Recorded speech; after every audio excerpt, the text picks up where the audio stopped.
Capital TV देख रहे हैं आप और मैं हूं आपके साथ दिव्या सिंह। ब्रेकिंग नाउ में बड़ी खबर किसानों से जुड़ी हुई सामने आ रही है, जहां एमएसपी की कानूनी गारंटी सहित विभिन्न मांगों को लेकर किसान अपने जिद पे अड़े हुए हैं और शंभू बॉर्डर से दिल्ली कूच करने के लिए तैयार हैं।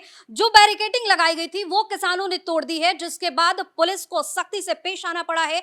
पुलिस ने भी आंसू गैस के गोले दागे हैं, जिसके बाद से अफरा तफरी का माहौल कायम हो गया है। तो क्यों जिद पर अड़े हुए हैं और किस लिए इतना ज्यादा परेशान और इतना ज्यादा आक्रामक तेवर दिखा रहे हैं किसान, इस पर अधिक जानकारी के लिए हमारे साथ न्यूज़रूम से जुड़े हुए हैं कैपिटल टीवी के executive editor Rajiv sir. Sir, आंसू गैस के गोले दागे गए हैं, बैरिकेडिंग तोड़ दी गई थी किसानों की तरफ से, क्यों इतना ज्यादा आक्रामक रवैया? देखिए, किसान आंदोलन है ही नहीं।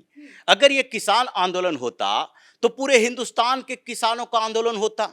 अगर ये किसान आंदोलन होता तो पंजाब और हरियाणा में, जहां सबसे ज्यादा किसान संगठन हैं, इन लोगों के हरियाणा के किसानों के विरोध का सामना नहीं करना पड़ता। वहां के वो किसान संगठन, चडूनी ग्रुप का किसान संगठन भी, जो कि पहले संयुक्त किसान मोर्चा के तहत आंदोलन में भागीदारी लेता था, वहां हरियाणा के अंदर पंचायत कर रहे थे पिछली बार चुनाव के पहले कि किसी तरीके से सारे लोग भारतीय जनता पार्टी के खिलाफ वोट दें। आज वो बैकफुट पर आया हुआ है। आज वो कह रहा है कि हम समर्थन नहीं कर रहे इसका। उसी तरीके से सोनीपत में 21 सरपंच है जो बैठक करके कह रहे हैं, नहीं भाई, ये दिल्ली चलो मार्च, ऐसे आंदोलन का हम समर्थन नहीं करेंगे। हमें चाहिए, किसान के मुद्दे हैं और किसानों के मुद्दे पर हम साथ हैं। लेकिन फिर भी ये बार बार जिस तरीके से पंजाब के किसान हरियाणा में आकर तंबू गाड़ देता है, हम उसे तंबू नहीं लगाने देंगे। ये हरियाणा के किसानों की मांग है और अगर ये तंबू जबरदस्ती लगाएंगे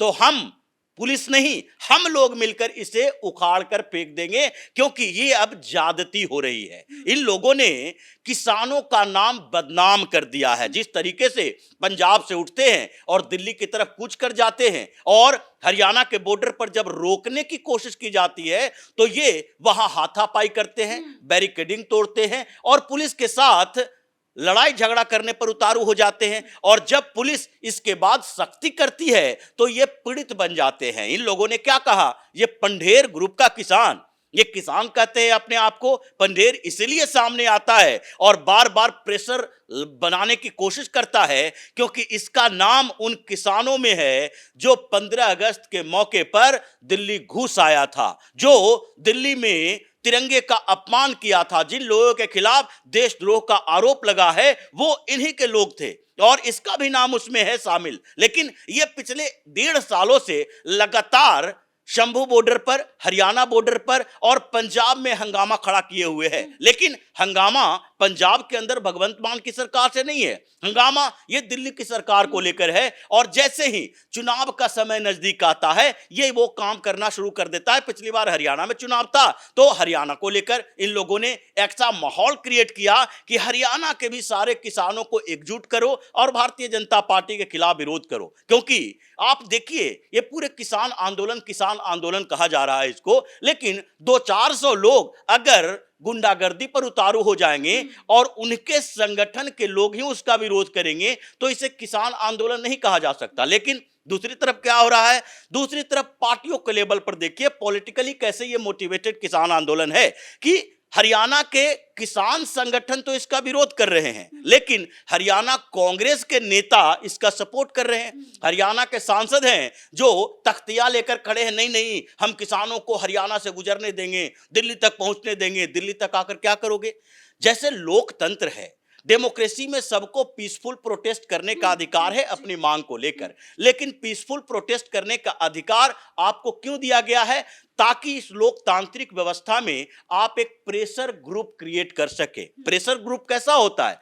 pressure group election pressure group होता है जिसको दबाव समूह कहते हैं। अब प्रेशर ग्रुप से अगर सरकार को ये लगता है कि हम जिन लोगों के बारे में सोच रहे हैं वो हमारी सोच से अलग काम कर रहे हैं, उनकी डिमांड अलग है और ये हमें चुनाव में सहयोग नहीं करेंगे अगर इनके डिमांड को पूरा नहीं किया गया, तो वो प्रेशर क्रिएट होता है चुनाव के समय और उसके बाद सरकार मांग मानने को तैयार होती है। इसलिए संगठन बनाए जाते हैं, चाहे मजदूर संगठन हो या किसान संगठन हो या फिर किसी भी एम्प्लॉय का संगठन हो, रेलवे में संगठन हो, हर जगह पर यह संगठन ये यूनियन बनाया जाता है इसलिए कि आप सरकार के साथ नेगोशिएट करें, लेकिन आप सरकार के साथ नेगोशिएशन किस बात पर कर रहे हो? एमएसपी की कानूनी गारंटी, जबकि सरकार पूरे हिंदुस्तान में कोई भी ऐसा राज्य नहीं है जहां पर सरकार एमएसपी पर खरीदारी नहीं कर रही है। और ये स्टेट गवर्नमेंट का भी काम है कि वो अपने किसानों के लिए क्या क्या कर सकती है इसकी व्यवस्था करे। लेकिन पंजाब के किसानों को क्या लगता है? पंजाब के किसानों को लगता है कि हमें भगवंत मान की सरकार, जो कि फ्री बिजली फ्री पानी के नाम पर इन लोगों को ठग रही है, उसके खिलाफ तो हम कुछ नहीं करेंगे, लेकिन सारा मामला केंद्र सरकार का है। केंद्र ही सरकार ही हमारे खिलाफ काम कर रही है। क्यों? क्योंकि ये सामान्य किसानों का मसला नहीं है। ये भले ही किसान मजदूर मोर्चा नाम रख ले, ये सारी बातें किसानों के दिमाग में आखिर डाली कैसे गई है? देखिए, ये जब पॉलिटिक्स में किसान घुसेंगे, जब इन लोगों की महत्वाकांक्षा वैसे जागेगी, जब ये सोचना शुरू कर देगा कि देखो कुछ पॉलिटिकल पार्टियां, यानी कि अपोजिशन की पॉलिटिकल पार्टियां हमारे साथ है, और जो इस आंदोलन को पूरी तरीके से बना रहा है, एक पृष्ठभूमि तैयार कर रहा है और इसका स्ट्रक्चर तैयार कर रहा है, वो नेता बनने के लिए सोचेगा। इन लोगों में से किसी को राज्यसभा दे दिया जाएगा, किसी को विधानसभा चुनाव में खड़ा कर दिया जाएगा। जैसे हरियाणा में ही पहलवानों का आंदोलन हुआ, आज फोगाट की क्या स्थिति है? उसे आंदोलन करने के बदले पारितोषिक दिया गया, इस बात के लिए चलो विधानसभा चुनाव लड़ लो और विधानसभा चुनाव लड़के जीत भी जाओ। उसके बाद क्या होता? अगर कांग्रेस की सरकार बनी होती हरियाणा के अंदर तो ये क्या करते? ये मंत्री भी उसे बना देते। अब ये बजरंग पूनिया और विनेश फोगाट जैसे लोग राजनीति में एक्टिवली आ गए क्योंकि इनका रिटायरमेंट प्लान चल रहा था। तो उसी तरीके से ये जितने किसान संगठन के नेता हैं, ये किसानों की समस्या को लेकर इतना सीरियस नहीं है जितना अपने कैरियर को लेकर सीरियस है, क्योंकि इन संगठनों में अब इनको कुछ मिल नहीं रहा, इन संगठनों का कोई फायदा दिख नहीं रहा है, और इसके कारण ये सोचते हैं कि अपोजिशन पार्टी के साथ अगर हम गठबंधन करेंगे, उनके साथ हम लेन देन शुरू कर देंगे, उनके लिए हम कुछ करेंगे, तो फिर क्या होगा? ये लोग हमें पॉलिटिक्स में खींच कर लाएंगे और इन्हीं लोगों को विधानसभा का टिकट भी देंगे। जैसे पिछली बार पंजाब में जो विधानसभा का चुनाव हुआ था, सारे किसान संगठनों ने भी चुनाव लड़ा।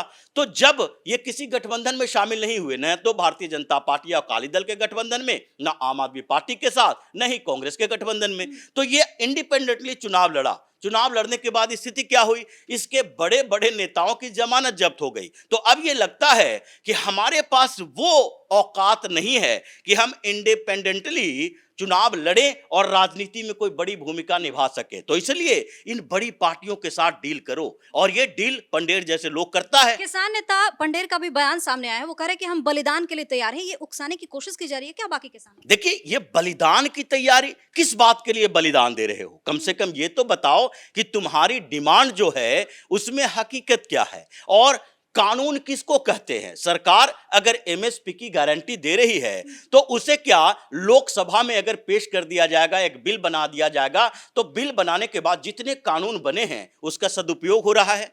आपको सरकार से कोऑर्डिनेशन करना है, कोऑपरेशन करना है, और सरकार की बातों पर कुछ भरोसा करो। ये तो अपोजिशन पार्टियों की तरह कर रहे हो कि कांग्रेस कहती है नहीं नहीं सरकार है, तानाशाही सरकार है, ये सारे संवैधानिक संस्थानों पर कब्जा करके रखे हुए है, ये चुनाव आयोग का गलत इस्तेमाल कर रही है, ये सुप्रीम कोर्ट का भी गलत इस्तेमाल कर रही है। तो अगर सरकार पर इस निगेटिव आइडिया के साथ सामने आओगे कि हमें सरकार पर कोई भरोसा नहीं है, कानून पारित करवाओ उसी पर भरोसा है, तो क्या जितने कानून अब तक बने हैं उसका पालन हो रहा है? क्या जितने कानून बने हैं उसके विरोध में कानून नहीं बनते? क्या उस कानून में संशोधन नहीं होता? संशोधन भी होता है। तो अगर सरकार आपके साथ धोखा दे रही है, अगर सरकार एमएसपी पर आपकी फसलों की खरीदारी नहीं कर रही है, अगर सरकार हर साल एमएसपी का रेट रिवाइज नहीं कर रही है, उसको बढ़ा नहीं रही है, तो आप ये डिमांड रखो ताकि सामान्य किसान जो हैं, जो कि ये पॉलिटिकली मोटिवेटेड नहीं होते हैं, जो अपने सर्वाइवल के लिए काम करते हैं, जो महत्वपूर्ण भूमिका निभाते हैं भारतीय पुलिस का बयान भी सामने आया है, उस पर भी चर्चा करने की कोशिश करेंगे। पुलिस ने कहा कि 101 किसानों की लिस्ट सौंपी गई थी, लेकिन जब हमने इन लोगों को रोकने की कोशिश की इनसे, तो ये लोग सहयोग के लिए तैयार नहीं है, दूसरी तरफ ये पहचान पत्र भी नहीं दिखा रहे और आगे बढ़ने की कोशिश कर रहे हैं। जो इन लोगों ने प्लान किया, जो पहले इनकी प्लानिंग थी, उसकी तो हवा निकल गई, क्योंकि इन लोगों ने पहले क्या किया कि ट्रॉली के साथ आएंगे, ट्रैक्टर ट्रॉली लेकर आएंगे, हजारों किसान सामने आएंगे और दिल्ली जाएंगे। जब इन लोगों के उस मांग के खिलाफ सुप्रीम कोर्ट ने भी आदेश दे दिया, सरकार ने भी सख्त रुख अपनाई, तो इसके बाद इन्होंने क्या किया, हमारा एक डेलीगेशन 101 किसान दिल्ली में जाकर धरना देंगे। अब दिल्ली में जाकर जब धरना देना है 101 किसानों को, तो फिर आपको परमिशन 101 किसानों को मिली है, तो आप आराम से पैदल मार्च करते हुए आओ। एक एक आदमी जिसका नाम आपने दिया है उसका आई कार्ड दिखाओ और उसके बाद दिल्ली की तरफ जाओ। ये पुलिस इसको रोकने के लिए कोई कोशिश नहीं कर रही थी, लेकिन आप 101 की बात करोगे और इधर उधर से दिल्ली में भीड़ जुटाओगे और यहां पार्लियामेंट पर अटैक करने की कोशिश करोगे, हर गलियों में, हर जगह पर, जो पहले इनका इतिहास रहा है। पिछली बार भी जब इन लोगों ने आंदोलन किया था, इन्हें दिल्ली जाने की अनुमति क्या मिली कि इन्होंने पूरे के पूरे एरिया में हर जगह जाते हुए तोड़ फोड़ मचा रहे हैं, लाल किले पर अटैक कर दिया। जो स्थिति इन लोगों की रही, वो स्थिति अब फिर से नहीं दोबारा हो, इसलिए पुलिस बैरिकेडिंग की हुई है कि आपको अपनी मांग सरकार से करनी है और उसके लिए जो तरीके आपने बनाए हैं उस तरीके का पालन करो। नहीं करोगे तो फिर पुलिस अपनी कार्रवाई करने के लिए तैयार है। हरियाणा है, हरियाणा में सरकार है और सरकार को भी ये पता है कि ये अराजक तत्व हैं, ये किसान नहीं है, अराजकता पैदा करने की कोशिश कर रहे हैं और इसीलिए मार्च के नाम पे जमकर धांधली की जा रही, उपद्रव मचाने की कोशिश हो रही है। इसलिए इन किसानों को जो कि अराजकता पैदा करने की कोशिश कर रहे हैं और सरकार ये मान रही है कि हम किसानों की समस्या के समाधान के लिए बैठे हैं, और जब हरियाणा की सरकार को यह पता चला कि वहीं के हरियाणा के अंदर के किसान संगठन इन लोगों के साथ नहीं है, तो फिर आपको उस बॉर्डर से गुजरने क्यों दिया जाएगा?